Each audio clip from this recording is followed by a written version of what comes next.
피택 권사님들 사랑합니다. 상담의 실제를 맡게 된 송진경 전도사입니다. 저는 1교구와 예배위원회를 섬기고 있습니다. 영상 강의로 인사드리게 돼서 안타까운 마음입니다. 우리 권사님들을 대면으로 만나기를 기도하고 소망했는데 아직까지도 코로나로 인해 상황이 이렇게 되었습니다. 이 특별한 시기에 교육 받으시느라 더 힘드셨으리라 생각합니다.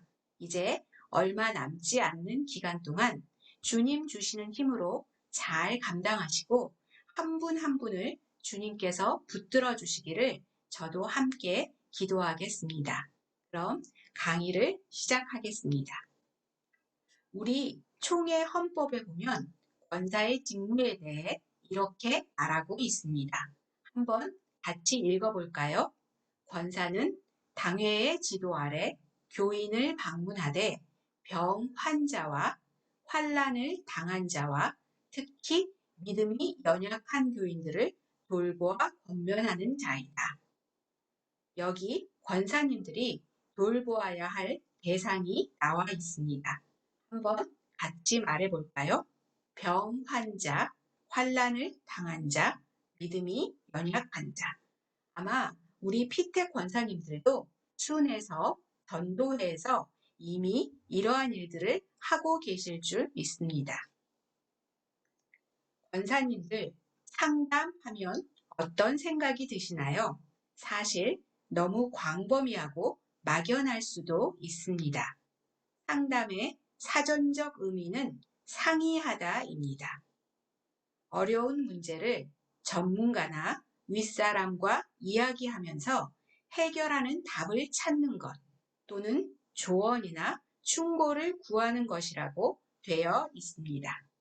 분야에 따라 학생 상담, 목회 상담, 진로 상담, 법률 상담, 진학 상담 등 여러 가지가 있을 수 있습니다. 권사의 직무를 돌보아 권면하는 자라고 말할 때 이 돌보아 권면하는 것을 상담이라고 보시면 되겠습니다. 상담자인 우리 권사님들이 피상담자인 교인을 대상으로 돌봄 사역을 하는 것을 목양적 상담이라고 할 수 있습니다. 그러나 우리 권사님들의 돌봄 사역은 목회자의 목회 상담과는 구별하여 환자나 환난을 당한 자나 믿음이 연약한 자를 돌보는 것에 국한하여서 하는 제한적 상담이기도 합니다. 정리한다면 추영교회 권사는 돌보아 권면하는 상담의 사명을 맡은 자이며 이 돌봄 사역자인 권사님들은 돌봄과 권면이 필요한 교인들과 1차적으로 상담한 후에 담당 목회자와의 동역으로 계속 섬기게 됩니다. 쉽게 말하면 지금 우리 권사님들이 순내에 환자가 발생하면 1차로 먼저 병원 신방하시고 또 그 사정과 상황을 목회자에게 알려주는 것과 같은 이치입니다. 만약 그 환자가 오래 입원하게 된다면 우리 권사님들은 지속적으로 그 안부를 묻고 퇴원까지의 모든 상황을 또한 목회자에게 보고하고 알려주는 것이죠. 그런데 여러분, 사역이다, 직무다 이런 말로 정의해서 내가 돌봄 사역자이다 이렇게 생각할 때 우리 권사님들 마음은 어떠십니까? 기쁘십니까? 자랑스럽습니까? 그런 마음도 물론 있으시겠지만 무언가를 책임지고 한다는 것은 한편으로 우리에게 중압감과 무게감을 주는 것도 사실입니다. 그래서 우리 권사님들이 내가 돌봄 사역자이다 이렇게 생각할 때 명심해야 하는 부분은 참된 치유자는 참된 돌봄 사역은 예수님이 하신다는 것을 굳게 믿는 것입니다. 그리고 우리 권사님들은 예수님의 손과 발이 되어 자신을 내어드린다 이렇게 각오하시면 됩니다. 그럼 돌봄과 권면이 필요한 성도들을 어떻게 도울 수 있을까요? 먼저 환자나 어려움을 당한 자들의 사연과 상황을 경청해야 되겠습니다. 그리고 그들을 격려해야 됩니다. 필요하다면 그들에게 조언해야 합니다. 또한 실제적인 도움을 주어야 합니다. 무엇보다도 그들을 위해 기도해야 합니다. 그 밖에도 필요한 다양한 형태의 활동이나 프로그램으로 돌봄 사역을 수행해야 합니다. 그런데 무엇보다도 중요한 포인트는 바로 예수 그리스도의 복음을 중심으로 사역해야 한다는 것입니다. 만약 이 돌봄 사역에서 예수님이 빠진다면, 복음이 빠진다면 이 돌봄 사역은 사회기관이나 기타 민간 단체에서 하는 구제와 기부, 케어와 차이가 없게 됩니다. 그럼 복음 중심적 돌봄 사역의 근원은 어디에서 시작할까요? 네, 그렇죠. 우리의 아버지 되시고 우리의 목자 되시는 하나님, 우리를 창조하시고 우리를 돌보시는 하나님으로부터 시작합니다. 그리고 성육신 하셔서 공생의 기간 동안 병든 자를 치유하시고 가난한 자와 눈물을 흘리며 고통을 당하는 자와 함께 하신 예수님의 돌봄 사역을 바라봐야 합니다. 전통적으로는 사도행전 2장 42절부터 47절에서 나오는 초대교회의 돌봄 사역을 생각할 수 있습니다.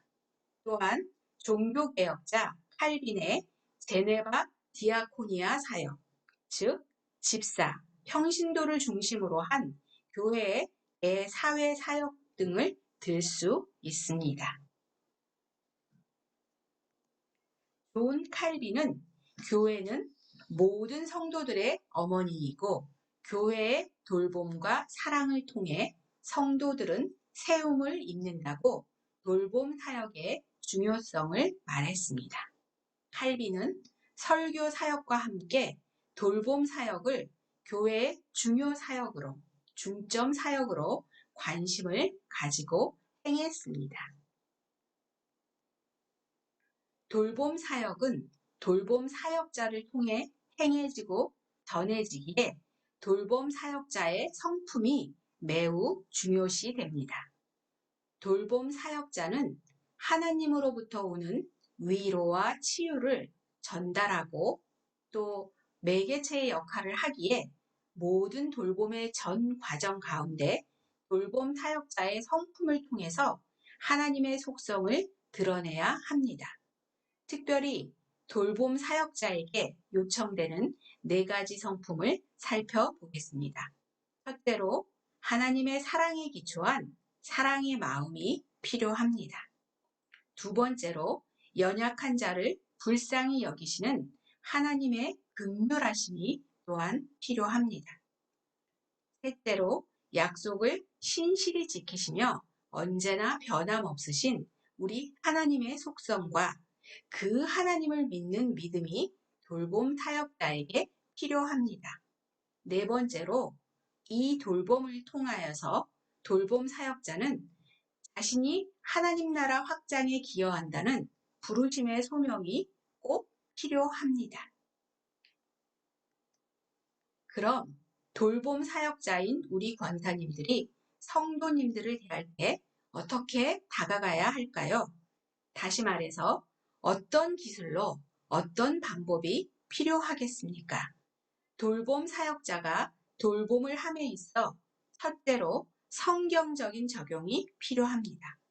모든 돌봄은 그리스도의 복음과 성경 말씀에 기초한 방향과 가정으로 진행되어야 합니다. 둘째로 돌봄이 필요한 성도, 교인들의 상황과 감정을 이해하고 공감과 배려심으로 경청하며 신뢰를 형성하는 것이 중요합니다. 그들의 마음에 다가가고 그들의 마음을 얻지 못한다면 그들은 돌봄 사역자에게 결코 도움을 요청하지 않거나 혹은 요청하지 못할 것입니다. 셋째로 그들의 상황에 적절한 말의 사용과 효과적인 위로와 격려가 필요합니다. 어려움을 당하고 마음과 몸의 고통으로 신음하는 분들에게는 말 한마디, 눈빛 하나도 조심하며 진심을 담아 사랑과 긍휼의 마음으로 다가가야 합니다. 넷째로 이것이 힘든 부분 중에 하나인데요. 어떤 부분까지 도와주어야 할지 결정하고 돌봄 사역자의 한계를 벗어난 상황은 담당 목회자에게 위임해야 합니다. 돌봄 사역은 교역자와의 동역이라는 것을 기억하셔야 합니다. 하나님께 지혜를 구하며 교역자와 잘 상의하셔야 합니다. 이제 돌봄 사역의 실제적인 부분에 대해 잠시 다루어 보겠습니다. 먼저 육체적으로 어려움을 당하는 병중에 있는 교인들을 돌볼 때의 사역입니다. 이분들의 상황 중에서 특별히 입원 전의 상황입니다. 입원을 앞두고 있거나 큰 수술을 앞두고 있는 분들에게는 두려움이 있습니다. 어떤 두려움일까요? 죽음에 대한 두려움, 신체 모습이나 기능 상실에 대한 두려움, 병에 대한 지식과 경험의 부재로 인한 두려움, 통증에 대한 두려움이 있을 수 있습니다. 만약 오랜 투병 생활이 예상된다면 직장 문제와 경력 단절에 대한 두려움도 있을 수 있습니다. 재정에 대한 걱정도 빼놓을 수 없겠죠. 이런 심리 상태와 상황을 잘 배려하여서 돌봄 사역을 진행하셔야 합니다. 다음은 병중에 있는 교인이 병원에 입원해 있을 때의 돌봄 사역입니다. 이때는 환자뿐 아니라 보호자에 대한 간호하는 가족에 대한 배려와 관심이 또한 필요합니다. 병실로 신방하게 된다면 환자와 같은 병실에 함께 있는 다른 환자에 대해서도 배려하고 존중하는 것이 물론 필요하겠습니다. 또한 가능한 범위 내에서 우리가 알고 있는 병원이나 의사에 대한 정보, 같은 병명으로 잘 치유된 분이 있다면 서로 연결하여서 알려주어서 실제적인 정보들로 병중에 있는 입원 환자들을 도와주는 그 방법도 꼭 필요하겠습니다. 그리고 가장 중요한 복음적인 위로와 격려, 회복을 위한 기도는 두말할 필요도 없습니다. 병중에 있는 교인이 퇴원하였다고 이제 되었다 이렇게 생각해서는 안 됩니다. 그분들이 재활하여 일상생활에 복귀하도록 관심을 갖고 축하하고 환영하며 지속적인 건강과 상태를 체크해야 합니다. 또한 그분들이 하나님과 교회 앞에 감사할 수 있도록 기도와 사랑과 관심으로 함께한 믿음의 가족들과 감사와 사랑의 교제를 나눌 수 있도록 잘 돌봐주어야 합니다. 가끔 기도 동역자들에게 기도 부탁해 놓고 퇴원하고서는 완치되었다는 말을 전하지 않아서 기도 동역자들이 계속 기도하는 일도 있습니다. 이런 부분들도 우리 돌봄 사역자들이 중간에서 잘 체크해야 합니다. 다음으로 환난을 당한 자, 특별히 경제적으로 구제가 필요한 성도들에 대한 돌봄 사역에 대해 알아보겠습니다. 구제가 필요한 성도 중 첫째로 일시적인 구제가 필요한 성도들이 있습니다. 요즘 같으면 코로나로 인해 사업이 갑자기 어려워져서 도움이 필요한 성도가 있을 수 있습니다. 특별히 자영업 하시는 분들, 대면 사업으로 무언가를 하셨던 분들은 이 코로나가 종식될 때까지 이 어려운 기간을 잘 넘길 수 있도록 관심을 가지고 돌봐주어야 합니다. 이번에 또 장마와 태풍이 아주 심하게 닥쳤는데요. 이때 피해를 당한 분들도 있을 수 있습니다. 또한 금융 및 부동산 사기, 보이스피싱으로 경제적 피해를 당한 분도 있습니다. 원치 않는 범죄에 연루되었거나 부도 등으로 구속 수감된 분들도 있을 수 있습니다. 이런 분들이 다시 일어날 때까지 어느 정도의 기간이 필요하지만 이런 분들은 단회성이거나 일시적인 구제, 그러기에 시의적절한 구제가 가장 필요한 분들로서 다 이 대상에 포함되고 있습니다. 두 번째로는 장기적이고 지속적인 구제가 필요한 분들도 있을 수 있습니다. 이혼, 질병, 장애, 가장의 사망이나 가족의 사망으로 경제적, 정신적으로 힘든 분들, 실직하고 아직 구직하지 못한 분들, 결식 아동이나 독거노인, 기초생활수급자들 같은 사회적 약자로서 단기간으로 또한 자력으로는 재기가 힘든 분들을 지속적으로 꾸준히 돌봐야 할 사역입니다. 이제 신앙적으로, 영적으로 연약한 지체들을 돌보는 사역에 대해서 알아보겠습니다. 첫째로 새신자들이 있습니다. 교회에 등록한 초신자, 새가족들이 교회에 정착할 때까지 특별한 관심과 돌봄이 반드시 필요합니다. 그들이 올바른 믿음 생활, 교회 생활을 하도록 권면하고 돌봐야 합니다. 그분들이 영적으로 구원의 확신과 복음 안에 굳게 서도록 새신자가 믿음으로 하나님을 신뢰하며 영적으로 단단한 음식을 먹을 수 있을 때까지 잘 돌봐주어야 합니다. 둘째로 기존 신자 중에서도 우리가 돌봐야 할 분들이 있습니다. 안타깝지만 우리 주위에도 많이 있습니다. 교회나 교인에게 받은 마음의 상처로 힘들어하고 신앙이 침체된 분들이 있습니다. 교인으로 살아가지만 아직도 세상과 구별되지 못하고 여전히 옛 습관에 지속적으로 노출되고 끊지 못하는 분들도 있을 수 있습니다. 요즘 특별히 이단이나 거짓 사상에 무방비로 노출된 자들도 많이 있습니다. 이들도 우리 돌봄 사역자들이 꼭 관심을 가지고 교역자와 함께 지속적으로 돌봐야 할 분들입니다. 지금까지 권사님들의 돌봄 타역, 상담의 실제에 대해 알아보았습니다. 이제 강의를 마치려고 합니다.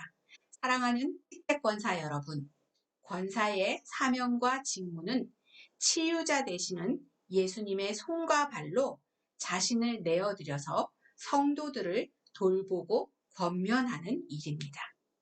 하나님께서는 우리 권사님들을 통하여 하나님의 사랑과 긍휼, 신실하심, 위로와 치유가 전달되기를 원하시면서 우리 권사님들을 부르셨습니다.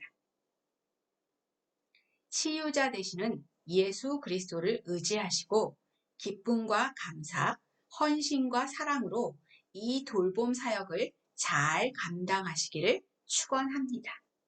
이를 통하여 먼저 권사님들이 그리스도의 복음과 사랑 안에 굳게 서시며 환자와 환난을 당한 자, 믿음이 연약한 자를 돌보아 권면하시는 귀한 주님의 일꾼 되시기를 간절히 소망합니다. 이제 강의를 마치면서 우리 권사님들 시험 문제 2개에 대한 팁을 드리겠습니다. 권사들은 무엇하는 분들입니까? 돌보아 권면하는 자들입니다. 이 돌보아 권면하는 사역을 상담이라고 말할 수 있고 이것은 목회자와 동역하는 사역입니다. 그리고 무엇보다도 이 돌봄 사역은 치유자 되시는 예수님의 손과 발로 우리가 자신을 내어드리면서 참 치유자이신 예수 그리스도를 마음에 품고 잊지 말고 사역하는 것임을 기억하시기 바랍니다. 지금까지 강의를 들어주셔서 감사합니다. 이제 코로나가 종식되면 교회에서 우리 권사님들 뵙기를 소망합니다. 감사합니다.